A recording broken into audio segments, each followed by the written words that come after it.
Menu टाटो बच्चो आज तुंद खतर कोकुर हल कर सवाल जवाब लिखो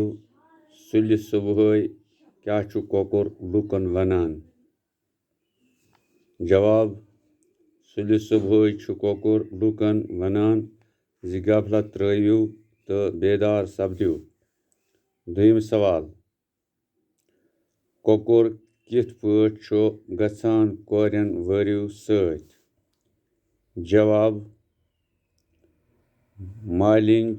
कोरन रनित कोकुर सत दिवान यथ पट कोकुर कोरन वरियो सत गसान। पत त्रेयम सवाल कोकुर क्या मालिकन छायन तो ग्रायन वुछान जवाब मालिकिन छाय अमिस रचान खावान तो चावान। पत दुयम सवाल नज़म परित लिखो पन्न लफ्जन मज जि कोकुर क्या वनान जवाब यमो कोकुर सुबहस बांग दिवान तो लूकन वनान वथियो बेदार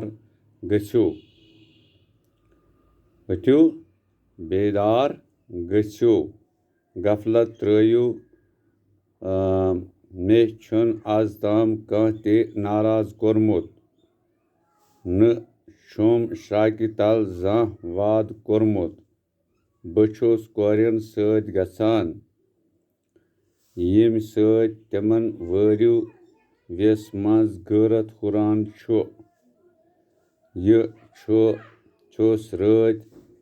बछुस रातस कुन जुन खुदायस पान पुशरित मरिस मज आसान अत मेनिस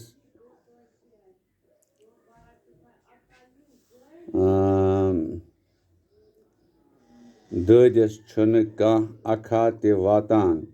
येलि जन बह छुस कुल जहान के खतर अख नियामत बनित बेई छुस पछिस बतस पेठ शूबान म्यानन अड़जन हंज कदर जानन दंद येलि जन इंसान म्यान कदर जानान छुन केह ते बई छुस सो युस नौशन वरियो रज थावान छु। अगर नई बह नौशन सत गस तेलि छ वरियो तिमन नस ते किन कड़ान तो पाम दिवान